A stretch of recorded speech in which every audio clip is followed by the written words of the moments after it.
Dear student अस्सलाम वालेकुम। उम्मीद आप सब लोग खैरियत से होंगे। क्वाड्रेटिक क्वेश्चन होती है, इसका सोल्यूशन सेट जो है वो किस तरह फाइंड किया जा सकता है। Solution of quadratic questions.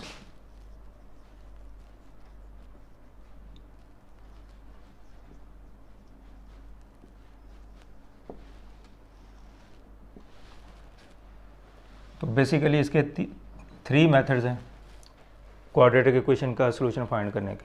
Number 1 है फैक्टराइजेशन।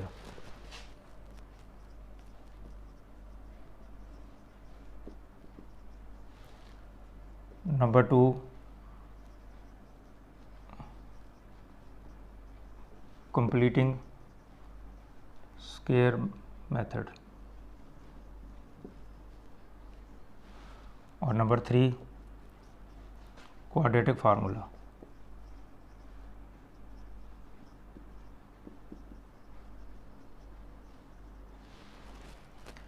तो क्वाड्रेटिक इक्वेशन जो है इसको सोल्यूशन फाइंड करने के 3 मेथड हैं, factorisation method, completing square method और क्वाड्रेटिक फार्मूला।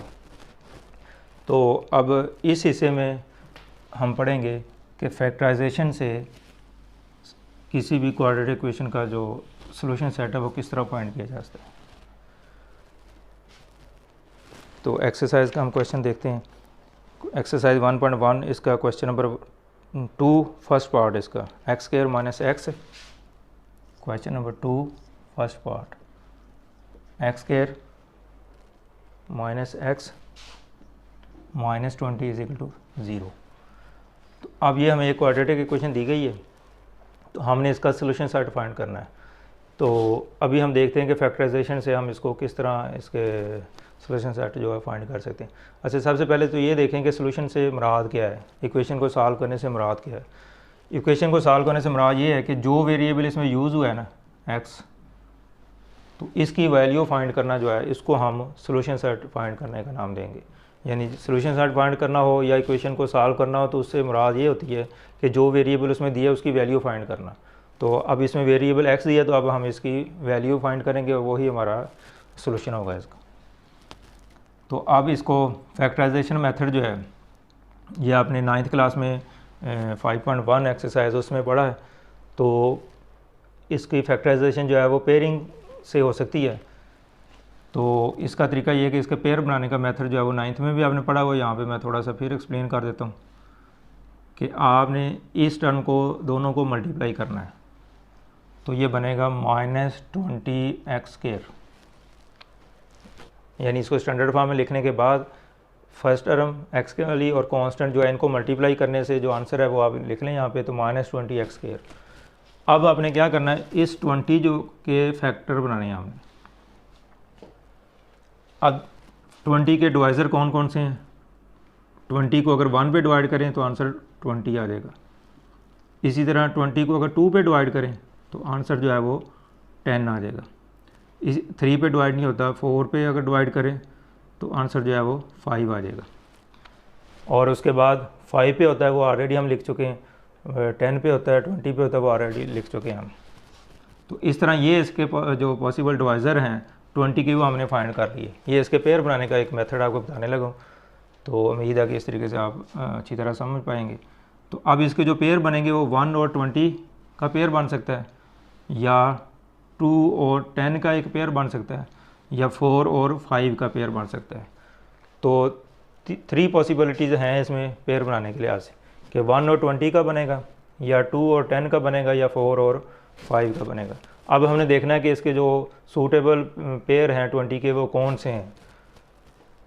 उसके लिए 2 कंडीशन पूरी होनी ज़रूरी है कि इन ऐसे 2 पेयर आप लेंगे, ऐसा पेयर लेंगे जिसमें दोनों डिजिट जो हैं उनको अगर प्लस करें तो -x के इक्वल आ जाए, और अगर उनको मल्टीप्लाई करें तो वो इसके प्रोडक्ट के इक्वल आ जाए, यानी -20x। तो अब बारी बारी में इन सब को हम देखते हैं कि कौन सा इसमें सूटेबल है। तो 20 को अगर 1 से मल्टीप्लाई करें तो 20 आ जाता है प्रोडक्ट जो हमारा वो हमें चाहिए। तो क्या इनको प्लस या माइनस करने से यहाँ पे जो कोफिशिएंट है 1, क्या 1 आता है। तो 1 और 21 इनको आप प्लस कर लें या माइनस कर लें तो यहाँ तो 19 आएगा या 21 आएगा। यानी इस पेयर में जो डिजिट आए हैं हमारे पास 1 और 20, इनको चाहे प्लस करें चाहे माइनस करें तो यहाँ तो 19 आ जाएगा माइनस करने से, अगर प्लस करेंगे तो 21 आ जाएगा। तो हमें प्लस या माइनस करने से 1 आना चाहिए, ये -1, लेकिन इससे -1 नहीं आ रहा है। इसका मतलब कि ये पेयर नामुमकिन है, ये पेयर नहीं बन सकता। उसके बाद 2 और 10 को चेक कर लें। अब 2 और 10 अगर इनको प्लस करें तो 12 आ जाता है, और अगर इनको माइनस कर दें तो 8 आता है। हमें चाहिए -1 या 1 चाहिए, अभी माइनस को हम बाद में देख लेते हैं। तो हमें चाहिए 1, यानी इसका कोफिशिएंट 1 आना चाहिए। इसका मतलब ये भी इसका जो सूटेबल पेयर है वो नहीं है। अब हम 4 और 5 को देखते हैं, यानी इसके तमाम डिवाइजर में से सिर्फ एक ही पेयर ऐसा होगा जो इस कंडीशन को फुलफ़िल करेगा कि इसको प्लस माइनस करें तो 1 आ जाए, और प्रोडक्ट मल्टीप्लाई करें तो इसके प्रोडक्ट के इक्वल आ जाए। अब 4 और 5 को देखें। अब 4 और 5 अगर इनको प्लस करें तो 9 आता है, लेकिन हमें 1 चाहिए। इसका मतलब प्लस करने से 1 नहीं आएगा। अगर इनको माइनस कर दिया जाए तो 5 में से 4 निकाले तो 1 आ जाएगा। तो अब यहाँ पे एक पॉसिबिलिटी हमें नज़र आ रही है कि हमें 1 चाहिए, तो वो 1 वहाँ से बन रहा है। इसका मतलब जो इसका पॉसिबल पेयर जो हो सकता है वो ये होगा।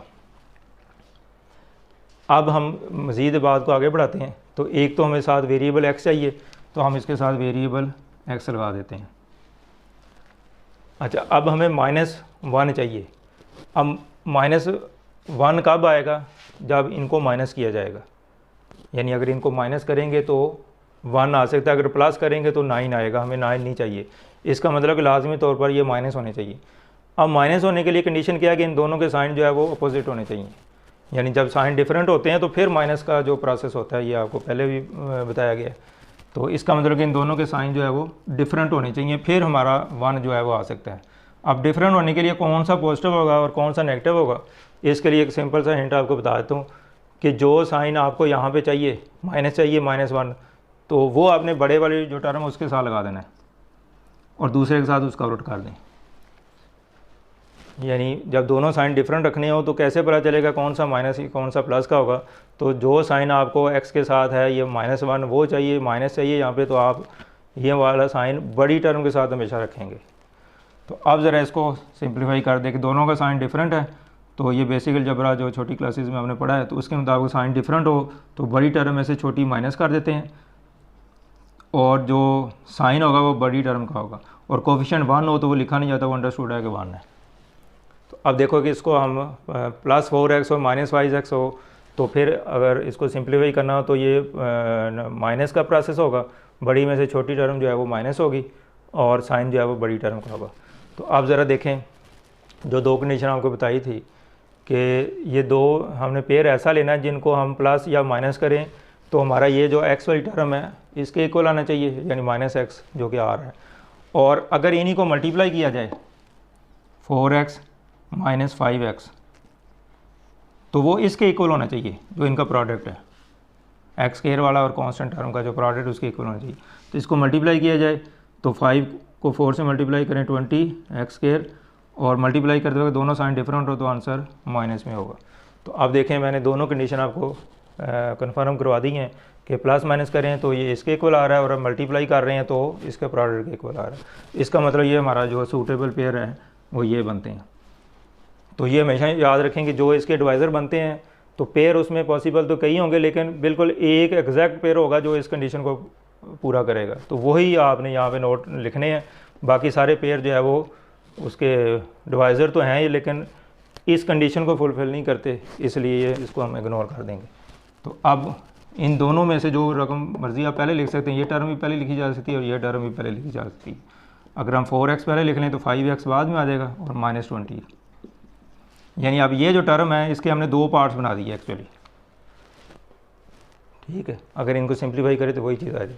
तो अब देखें कि हमने इसको पेयर वाले मेथड से इसके दो पेयर बना दिए हैं। तो अब 9th क्लास में आपने 5.1 में जो पहला क्वेश्चन पढ़ा था, दूसरा क्वेश्चन, तो उसके मुताबिक अब हमें इसमें से फैक्टराइजेशन करनी है इसकी। तो इसमें थ्रू आउट पूरी में से तो कुछ कॉमन नहीं आ सकता, तो फिर पेयर बना के हम कॉमन ले सकते हैं। अगर हम तो इसमें से x कॉमन आ जाएगा, तो x + 4, और इसमें से -5 कॉमन आ जाएगा, तो यहाँ पे बचेगा x, और 20 को 5 पे डिवाइड किया तो 4, और माइनस कॉमन लिया तो ये प्लस का हो जाएगा। और इसके कन्फर्म होने की निशानी ये है कि ये एक जैसे होने चाहिए हमेशा। अगर एक जैसे हैं तो समझ लें कि आपकी जो फैक्टराइजेशन प्रोसेस है वो सही चल रहा है। अब फिर इसमें देखें x+4 और x+4, ये पूरी एक टर्म है और ये पूरी एक टर्म है, इसमें x+4 दोबारा कॉमन आ सकता है, और यहाँ पे बचेगा x -5 = 0। तो इस तरीके से हमने फैक्टराइजेशन से दो फैक्टर बना लिए इक्वल टू 0। अब हमने मतलब फाइंड करना है इसमें इसका सोल्यूशन सेट। तो यहाँ पे दो पॉसिबिलिटीज़ हैं कि दोनों का प्रोडक्ट 0 के इक्वल है, तो फिर इन दोनों या ये 0 हो सकती है या ये 0 हो सकती है। जब भी कोई दो नंबर्स को हम मल्टीप्लाई करते हैं, फ़र्क ए और बी को मल्टीप्लाई करें, आंसर 0 आता हो, तो फिर ए और बी के बारे में आप क्या कह सकते हैं कि यहाँ ये 0 है और यहाँ ये 0 है। तो दोनों टर्म में से एक भी अगर 0 होगी तो उनका प्रोडक्ट हमेशा 0 के एक होगा। फॉर एग्जांपल 0 × 4 ये भी 0 आ जाता है, यानी ए की वैल्यू 0 रखें और दूसरी कोई भी वैल्यू लेकिन आंसर 0 आ जाएगा। इसी तरह अगर बी की वैल्यू 0 रख दें और ए की कोई और हो, ए की 5 कर लें और बी की वैल्यू 0 है तो आंसर फिर भी 0 आ जाएगा। तो इसका मतलब ये है कि इन दोनों का जो प्रोडक्ट है वो 0 के इक्वल है। तो मतलब ये बनता है इसका कि या तो ये टर्म 0 है या फिर ये टर्म 0 है, या दोनों 0 भी हो सकती हैं। तो x -5 = 0, यानी यहाँ पे दो पॉसिबिलिटीज़ बन गई कि x+1 इसको भी हम 0 के इक्वल ले सकते हैं और ये x -5 जो है ये भी 0 है। इन दोनों में से कोई एक 0 है जिसकी वजह से इनका प्रोडक्ट 0 है। तो इस मेथड से अब हम यहाँ पे ये लीनियर इक्वेशन हमारे पास आ गई है, तो इसको हम x की वैल्यू निकालनी है तो 4 तो जाके माइनस हो जाएगा, तो x की वैल्यू -4 आ गई, और यहाँ पे 5 हो जाके माइनस हो जाएगा, प्लस हो जाएगा, तो x की वैल्यू 5 आ गई। अब देखें कि हमने x की वैल्यू निकाल ली है, तो दो वैल्यूज़ निकली हैं, x की -4 और दूसरी 5।